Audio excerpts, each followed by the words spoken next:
తెలంగాణ శాసనసభ అండ్ శాసన మండలి సమావేశాలు ఈ రోజు అయితే స్టార్ట్ అయ్యాయి. ఎగ్జాక్ట్లీ 11:30 గంటలకైతే ఉభయ సభలను ఉద్దేశించి గవర్నర్ తమిళసై సౌందరరాజన్ ప్రసంగించారు. సో ఉభయ సభలు శుక్రవారానికి అయితే వాయిదా పడిపోయాయి. ఆ తర్వాత తెలంగాణ శాసనసభ అండ్ శాసన మండలి సమావేశాలు ఈ రోజు నుంచి స్టార్ట్ అయిపోయాయి కాబట్టి గవర్నర్ ప్రసంగం నుంచి స్టార్ట్ అయిపోయింది. ఆ తర్వాతనైతే సభను వాయిదా వేసేశారు. రేపు అగైన్ సభ ఉండబోతోంది. బీఆర్ఎస్ అధినేత అండ్ మాజీ సీఎం కేసీఆర్ ఈ సమావేశాలకైతే హాజరు కాలేదు. అంటే ఈ రోజు సమావేశానికైతే ఆయన హాజరు కాలేదు.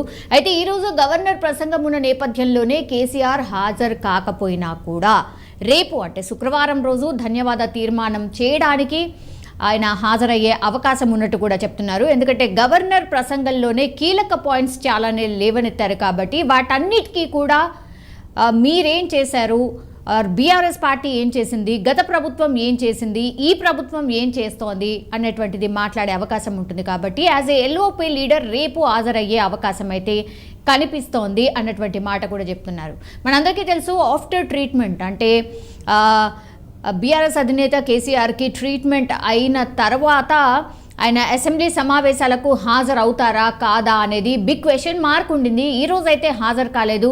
ఆయన కుర్చీ ఖాళీగా కనిపించింది. ఈరోజు అసెంబ్లీలో రాష్ట్ర గీతాన్ని కూడా ఆలపించారు. అండ్ 4 రోజుల క్రితం జరిగినటువంటి సమావేశంలోనే రాష్ట్ర గీతంగా జయ జయ హే తెలంగాణనైతే నిర్ణయించారు, మనందరికీ తెలిసిందే. గవర్నర్ ప్రసంగం అనంతరం జాతీయ గీతం ఆలాపన ఉండింది.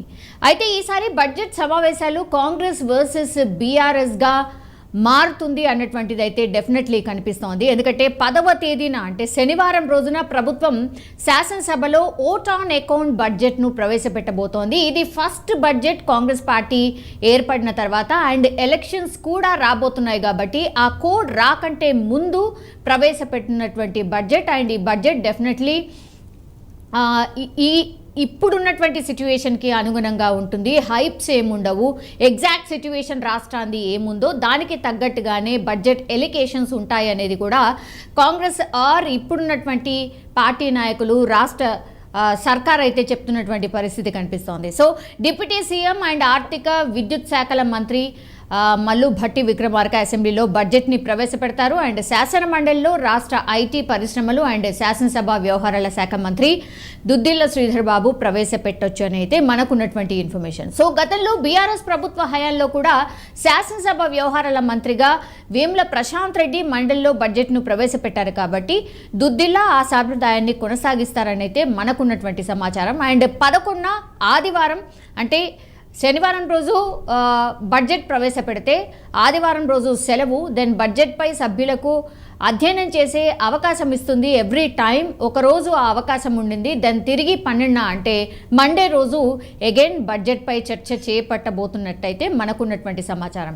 ఈ చర్చ ఎన్ని రోజుల పాటు జరిగేది అనేది బీఎస్సీ సమావేశంలో ఒక నిర్ణయం అయితే తీసుకుంటారు. ప్రభుత్వ వర్గాల నుంచి అందిన సమాచారం మేరకైతే 17th వరకు కొనసాగే అవకాశం కనిపిస్తోంది బడ్జెట్ సమావేశాలు అన్నటువంటిది. ప్రభుత్వం ఈ సెషన్స్లోనే సాగునీటి పారుదల శాఖపై ఒక శ్వేతపత్రాన్ని విడుదల చేయబోతోంది అండ్ ప్రవేశపెట్టబోతోంది అనేది ఆల్రెడీ చెప్తూ వస్తున్నారు. కాబట్టి ఈ సమావేశంలోనే నీటిపారుదల శాఖపై ఒక శ్వేతపత్రాన్ని విడుదల చేయబోతున్నారు. డెఫినెట్లీ ఒక ఫైట్ అయితే ఉండబోతోంది. దీనిపై ప్రభుత్వం తరఫున సీఎం రేవంత్ రెడ్డి, సాగునీటి పారుదల శాఖ మంత్రి ఎవరైతే ఉన్నారో ఉత్తమ్ కుమార్ రెడ్డి మాట్లాడే అవకాశం ఉంటుంది. అండ్ కృష్ణా నదిపై ఉన్న ప్రాజెక్టులను కేఆర్ఎంబీకి అప్పగించడంపై ఎంత రచ్చ జరగబోతోంది, ఎంత రచ్చ జరుగుతోంది అనేది కూడా మనం రోజు చూస్తూనే ఉన్నాం. ఇదే కాకుండా కుల గణన పైన కూడా ప్రభుత్వం ఈ సమావేశాల్లోనే ఒక బిల్ని ప్రవేశపెట్టే అవకాశం కనిపిస్తోంది. అసెంబ్లీ స్పీకర్ గడ్డం ప్రసాద్ను బీఆర్ఎస్ ఎమ్మెల్యేలు అండ్ ఎమ్మెల్సీలు కలిశారు. ఎందుకంటే ఇది క్వైట్ ఇంట్రెస్టింగ్ పాయింట్.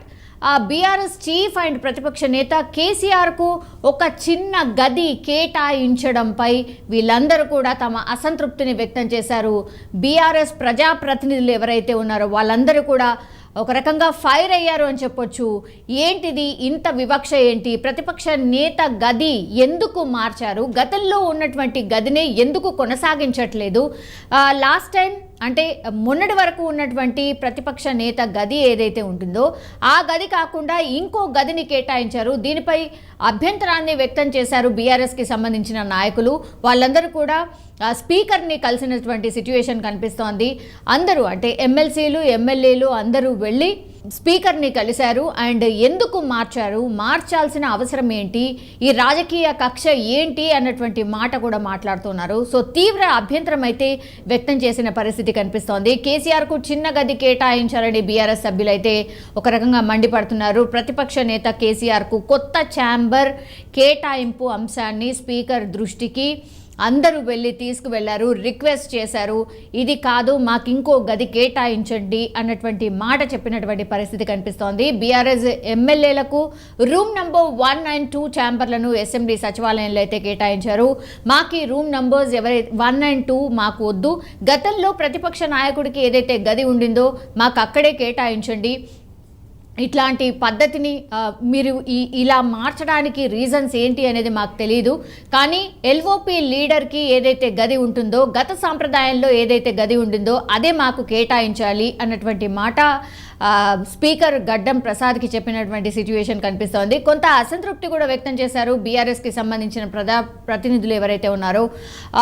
ఎల్ఓపి లీడర్గా మీరు చిన్న చూపు చూడడం ఏంటి, బీఆర్ఎస్కి అధినేత అండ్ ఎల్ఓపి లీడర్గా ఉన్నటువంటి కేసీఆర్ గదిని ఎందుకు మార్చాల్సిన సిచ్యువేషన్ వచ్చింది, మీకు ఒక రిక్వెస్ట్ పెడుతూ ఉన్నాం, గతంలో ఏదైతే ఎల్ఓపి లీడర్ గది ఉండిందో దాన్నే కేటాయించండి అన్నటువంటి రిక్వెస్ట్ అయితే పెట్టారు. మరి స్పీకర్ ఎట్లాంటి నిర్ణయం తీసుకుంటారు అనేది వేచి చూడాల్సిందే.